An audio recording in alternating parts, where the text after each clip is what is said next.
नमः शिवाय दोस्तों, स्वागत है आपका फिर से एक बार वर्ल्ड ऑफ हैप्पीनेस में। सबसे पहले आज गौ माता की जय के साथ ये वीडियो की शुरुआत करेंगे। और आज एक दोस्त ने मेरे को व्हाट्सएप पे पूछा कि भैया ये नंदी के कान में क्यों बोलते हैं। तो मुझे एक वीडियो भेजा उन्होंने और उसमें एक व्यक्ति ना नंदी के कान में कुछ बोल रहा था। वो मुझे बता रहा था कि हमारे यहाँ पर बहुत बड़ी प्रथा चलती है कि नंदी के कान में बोलते हैं तो वो चीज़ पूरी हो जाती है। मैंने कहा कहाँ पर बोलते हो नंदी के? वो मंदिर में जो मूर्ति लगी होती है नंदी भगवान की, तो वहाँ उसके कान में जाकर बोलते हो? कहते हैं यस भैया। और वो नंदी के नीचे से ऐसे निकल के लोग जाते हैं उसके अंदर, तो उसके नीचे से भी जो निकलता है तो कहते हैं उसकी भी मन्नत पूरी होती है। ठीक है, मन्नत पूरी होती है, बिल्कुल नो डाउट, हंसी तो आएगी। तो मैंने उसको कहा भाई कभी जो सड़क पे नंदी घूम रहे होते हैं कभी उसके कान में बोल, असली वाले नंदी के कान में बोलेगा ना तो तब जाके तेरी मन्नत पूरी होगी। तो नकली नंदी तो कहाँ से सुनेगा, असली नंदी के कान में बोलते हैं। हमारे गुरुजी ने तो ये सिखाया था। तो मैं उसको थोड़ा मजाक कर रहा था उसके साथ, तो वो भी हंसने लगा। कहता कि नकली वाले असली नंदी के कान में वो कुछ बोलो और उसने मुझे सींग मार दिया तो मेरी मन्नत वहीं की वहीं पूरी हो जाएगी। तो कहने का मतलब है दोस्तों, इतने सारे आडंबर, इतने सारे अंधविश्वास हमारे धर्म में ना जाने किस व्यक्ति ने डाले। कितना बड़ा महामूर्ख था ये मैं भी सोचता था। अब आज आपको इसकी बात बताता हूँ। हर समय एक युग होता है, युग के अंदर टेक्नोलॉजी होती है।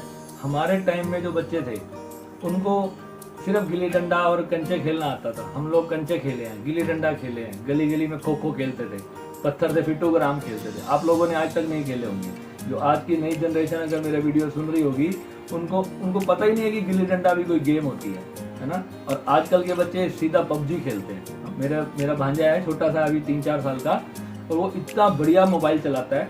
कोई सा भी यूट्यूब से गाना निकालना है तो फटाफट टाइप करके निकाल देगा, बड़ी जल्दी निकाल देगा।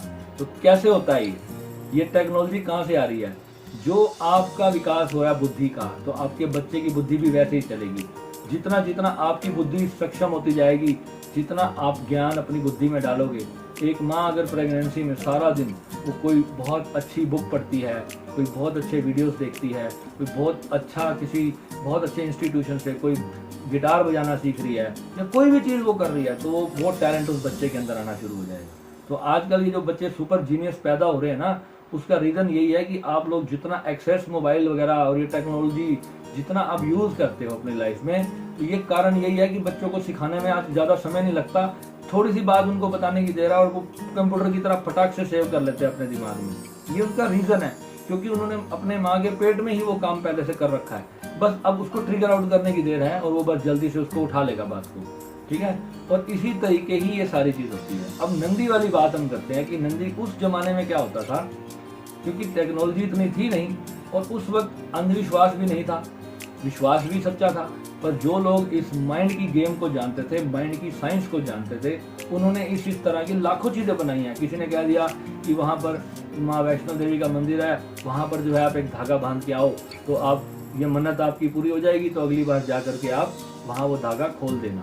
ठीक है, तो कई ऐसी चीज़ें बनी हुई हैं। कोई कहता है कि किसी मजार पर पीर पर ताला बांध के आ जाओ, जब मन्नत पूरी हो जाएगी तो तब ताला खोलना। बचपन में एक जगह मैंने भी बांधा था, आज तक नहीं खुला वो ताला, लगा ही होगा वहीं पर भीतर। तो कहने का भाव क्या है कि जब हम उस चीज़ को सोचते हैं, हमने एक नंदी के कान में कुछ बोल दिया, अब हमने मान लिया कि अब ये काम मेरा पूरा हो जाएगा। अब मान लिया तो अब हम जब उस फील्ड में गए, उस पर्टिकुलर प्लेस पे गए जहाँ हमारा वो काम होना है, तो हम क्या विचार लेकर गए अपने माइंड के अंदर? हम अपने माइंड के अंदर एक ही विचार लेके गए कि अब जो है ये मेरा काम पूरा हो जाएगा। और फिर सामने वाले व्यक्ति के माइंड में, जिसने हमारी उस फाइल पे साइन करने से तो क्या विचार गया कि इसका काम तो हो जाएगा, तो वो भी कलम वही चलाएगा, उसके थॉट वैसे चलेंगे, उसका सोचने का तरीका आपके प्रति वैसा होगा, हर चीज़ उस तरीके की होगी। अब वहाँ पर आपकी जो माइंड पावर है वो कितनी है, ये इस पे डिपेंड करेगी। अब कोई व्यक्ति कहता है भैया मैं तो फुल पॉजिटिव था फिर भी मेरा काम नहीं हुआ, गहराई में आप देखो वो अभी भी कह रहा है मैं फुल पॉजिटिव था, मेरा काम नहीं हुआ, क्योंकि उसने पूर्ण विश्वास नहीं किया था। उसको अंदर से वो देखना चाह रहा था कि ये मैं पॉजिटिव होके जा रहा हूँ, ये काम होगा या नहीं। वो जो देखना चाह रहा था, जो वो व्यक्ति है ना, वो एक्चुअल में उसकी सोल थी और वो उसको नेगेटिव एनर्जी ये दे रही थी कि मैं देखता हूँ ये काम होगा या नहीं। इसलिए वो जो नहीं वाला शब्द भी जहाँ बीच में आया कि होगा या नहीं, तो वो काम अभी अनप्रेडिक्टेबल है, यानी उसका जो पूरा जो फाइनल रिजल्ट है वो सामने वाले व्यक्ति के दिमाग में है, आपके दिमाग में नहीं है। अगर आप उसके प्रति पूर्ण अडिग विश्वास आपके मन में बैठ चुका है, आप उसके प्रति, उस चीज को पाने के प्रति इतने टैलेंटेड हो, आपके अंदर इतना हौसला है, तो आप उसके प्रति दृढ़ संकल्पित होगे और आप श्योर होगे कि मैं ये आज मैच जीतूंगा। या कोई भी चीज है, आप जितनी भी रेस लगा ले, अगर आपने भागने से पहले सोच लिया ना कि आज ये मैच मैं जीत चुका हूँ, तो वो मैच आपका ही है। उस दिन आप हारोगे नहीं, उस दिन आपकी शक्ति दुनिया में सबसे ज्यादा होगी। तो इसलिए आप यही सोच कर अपना हर कर्म करें कि मैं बेस्ट हूँ। अब आपको जो रिजल्ट मिलता है फिर उसको एक्सेप्ट भी करना है। ये नहीं है कि मेरी कैपेसिटी तो है 500 रुपये कमाने की और मैंने 50 लाख का सपना देख लिया, तो वो नहीं होगा पूरा।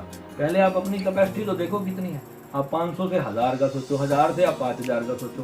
धीरे धीरे धीरे स्टेप बाय स्टेप आप सीढ़ी चढ़ोगे।